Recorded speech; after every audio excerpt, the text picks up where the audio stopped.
আসসালামু আলাইকুম। আজকে চলে এলাম আর একটা নতুন কাজ নিয়ে। তো দেখতেই পাচ্ছ এই কাজটা হচ্ছে এই যে পাম গাছ ঘাড়ে করে নিয়ে লরিতে লোড করা। তো এই কাজের কেমন কি টাকা দেয় সেটা আমি আজকে আপনাদের বলবো। আর মালয়েশিয়াতে এই কাজটা হচ্ছে, যারা জানে না, নতুন যারা ভিউয়ার্স তাদের জন্য বলে দিচ্ছি, এটা হচ্ছে মালয়েশিয়াতে পাম বাগানের কাজ। এটা দেখতেই পাচ্ছ, এগুলো হচ্ছে পাম গাছের চারা।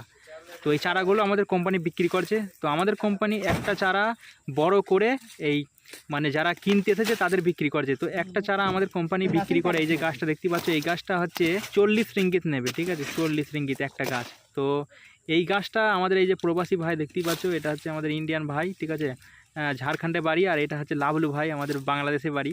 তো একটা গাছ যদি ঘাড়ে করে এই লরিতে নিয়ে যায় তাকে দেবে 50 পয়সা, মালয়েশিয়ান টাকা 50 পয়সা দেবে। তো একটা গাছ যদি লরিতে লোড করতে পারে তাহলে আমাদের ইন্ডিয়ান টাকা পাবে 9 টাকা, আর বাংলাদেশি টাকা পাবে 13 টাকা। তাহলে বুঝতেই পারছেন এই গাছ ওরা প্রতিনিয়ত 200, 500, 600